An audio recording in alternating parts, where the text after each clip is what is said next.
আল্লাহ পাক একা ছিলেন, আল্লাহকে কেউ সৃষ্টি করেনি। আল্লাহ পাক সবকিছু সৃষ্টি করেছেন। লাম ইয়ালিদ ওয়া লাম ইউলাদ ওয়া লাম ইয়াকুল লাহু কুফুয়ান আহাদ।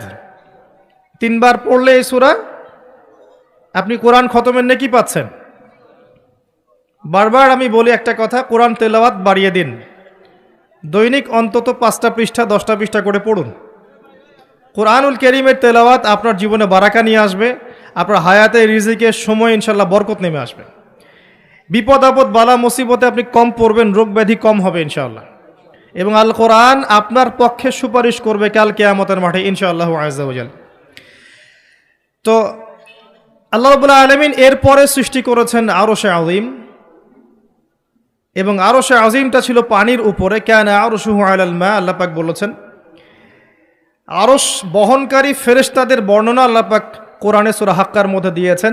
8 জন ফেরেশতা আরশকে বহন করে নিয়ে আসবে। ফেরেশতাদের আকৃতি চিন্তা করুন তাহলে।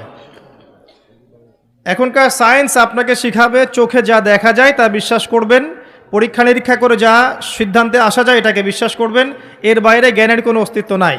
এই কারণেই তারা আল্লাহকে বিশ্বাস করবে না, যেহেতু চাক্ষুষ দেখা যাচ্ছে না।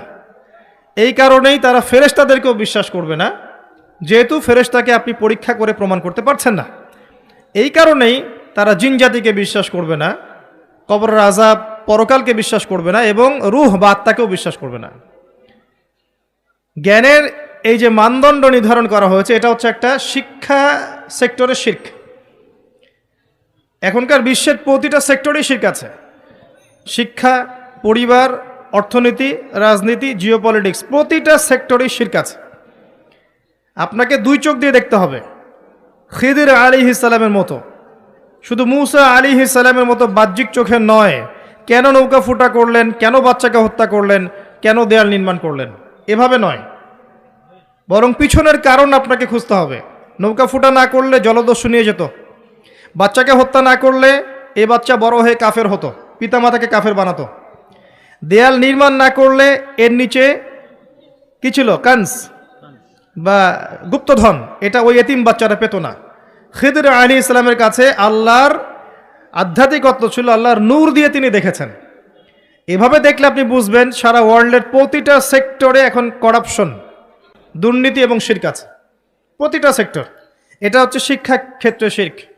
আপনি জ্ঞানের মানদণ্ড নির্ধারণ করেছেন এমন একটা বিষয়কে, যার মূল বক্তব্য হচ্ছে চাক্ষুষ যেটা আপনি দেখবেন না, পরীক্ষা নিরীক্ষা পর্যবেক্ষণে আপনি সিদ্ধান্তে আসতে পারবেন না, এর কোনো অস্তিত্ব নাই। এই কারণে ইমানের 6 পিলারের কোনোটাই তারা বিশ্বাস করে না।